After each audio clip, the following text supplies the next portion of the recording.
Wasari'u ila maghfiratin mir rabbikum wa jannatin 'arduhas samawati wal ardu u'iddat lil muttaqin. Artinya apa?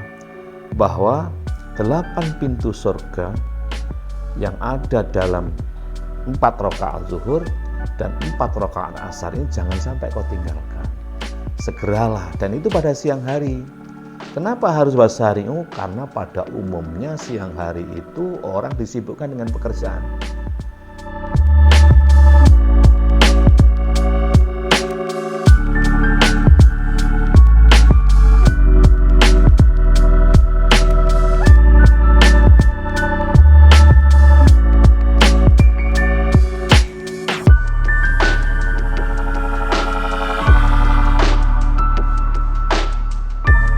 Assalamualaikum warahmatullahi wabarakatuh. Alhamdulillahi wa ba'd.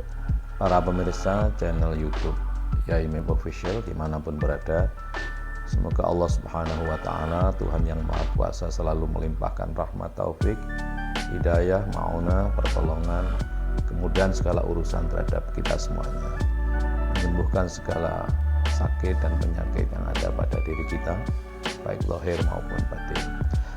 Baiklah, pada kesempatan ini saya ingin menjawab atau menjelaskan apa yang diminta oleh salah satu pengasuh rumah tahfidz di Malang, yaitu Gus Iqbal Al-Ghifari, yang ingin mendapatkan satu penjelasan surat Ali Imran ayat 133.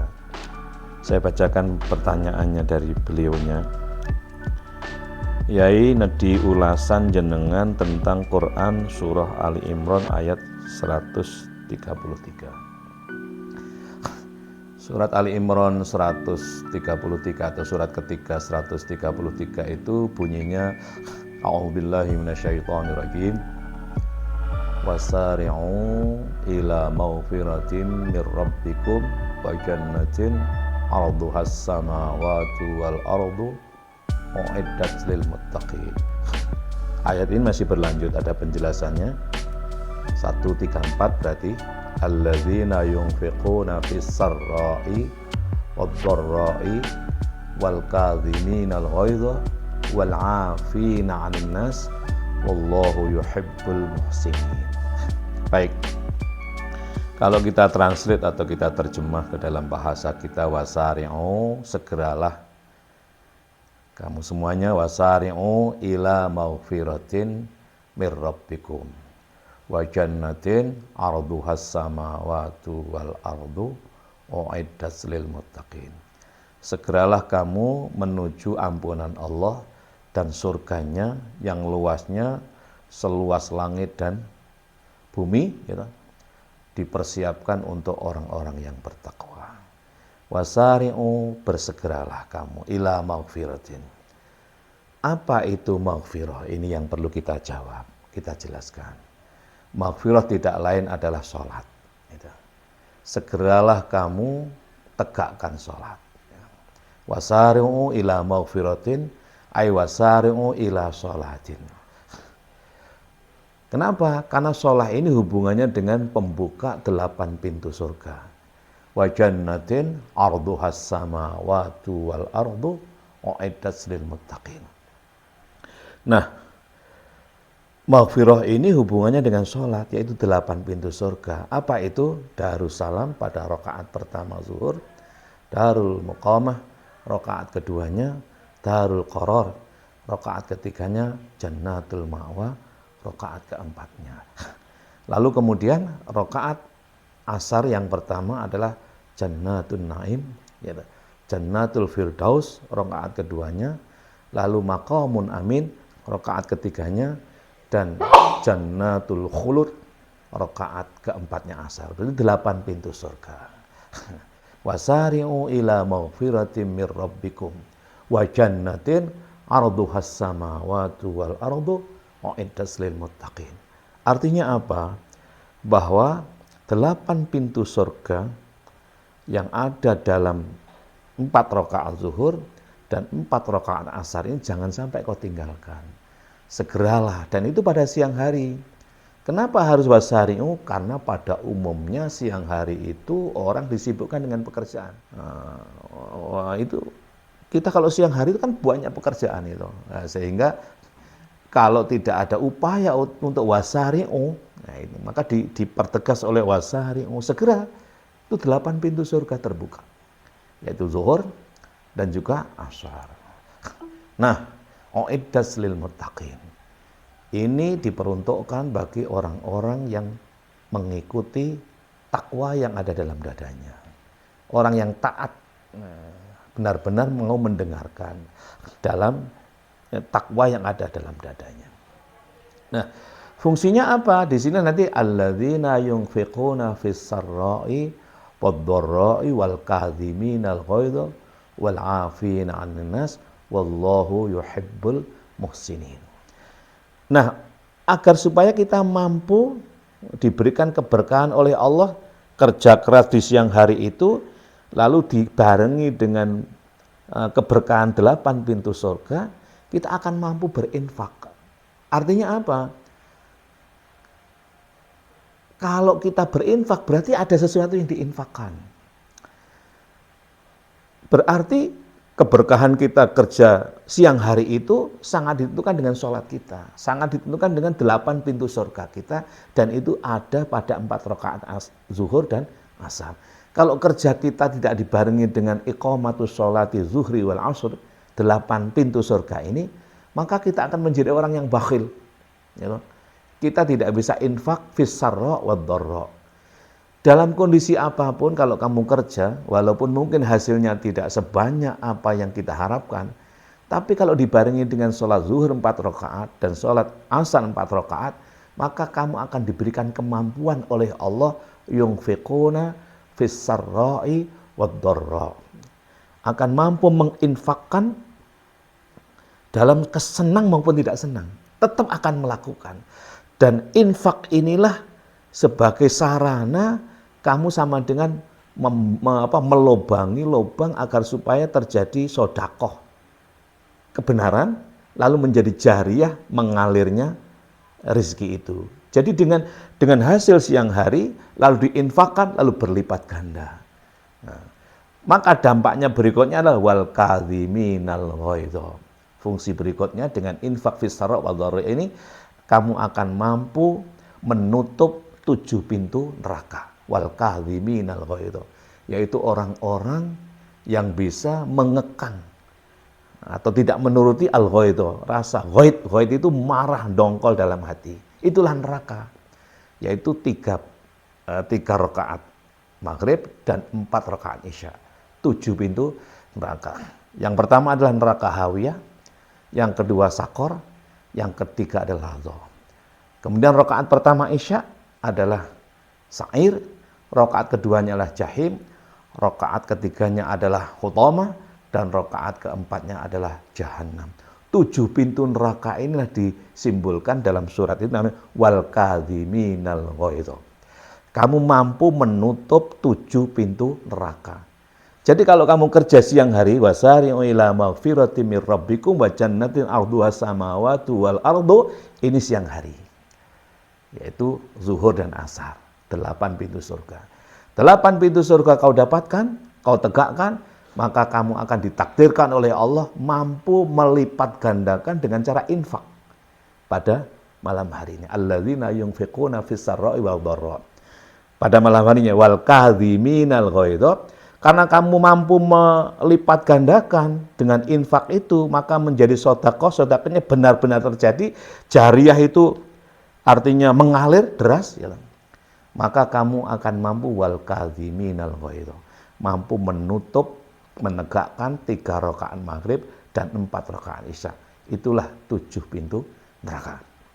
Nah, wal 'afina 'anil nas, berikutnya akan lahir pribadi-pribadi, yaitu orang yang selalu memaafkan siapapun, memahami siapapun, tidak ada problem. Jadi kehidupan dia surga yang neraka, siang dan malam. 8 pintu surga dan 7 pintu neraka itu selalu bergandengan. Disadari, ya, sehingga lahirlah manusia-manusia muhsinin. Inilah makom ihsan namanya. wal 'afina 'anil nas wallahu yuhibbul muhsinin. Orang-orang muhsin inilah yang dicintai oleh Allah. Siapa dia?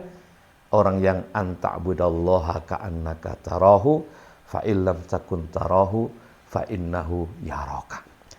Orang yang mampu melaksanakan tugas kehidupan, ya, melihat segala sesuatu yang ada di luar dirinya itu tidak ada lain kecuali atas izin Allah. Namanya musyahadah. Lalu orang ini juga mampu bagaimana mensikapinya, ya. Selalu disikapi dengan baik. Husnuzon kepada Allah disebut dengan muraqabah. Bainal musyahadah wal muraqabah muhsin atau ihsan. Orangnya disebut dengan muhsin. Dialah yang dicintai oleh Allah.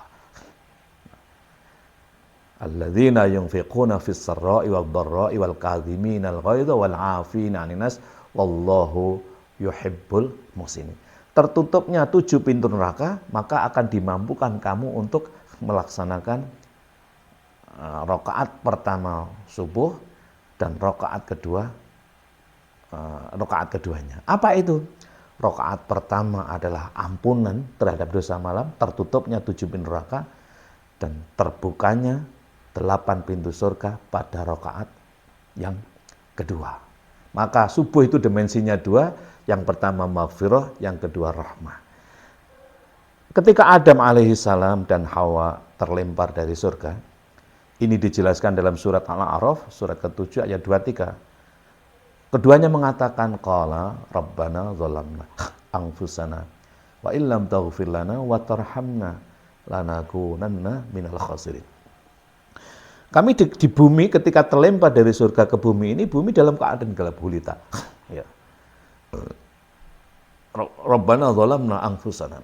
Maka wa illam taghfir lana, jika tidak engkau hilangkan, tidak engkau ampuni dosa malam ini, kemudian tidak engkau pertemukan dengan rahmat siang hari 8 pintu surga, lanakunanna minal khasirin. Kenapa bumi ini dulu gelap gulita? Belum ada penerangan matahari. Kenapa? Karena bumi ini sebelum dihuni oleh Adam, ini dihuni oleh makhluk yang bernama jin, dan jin dicipta dari cahaya, maka dia tidak memerlukan cahaya. Justru dia perlunya adalah kegelapan.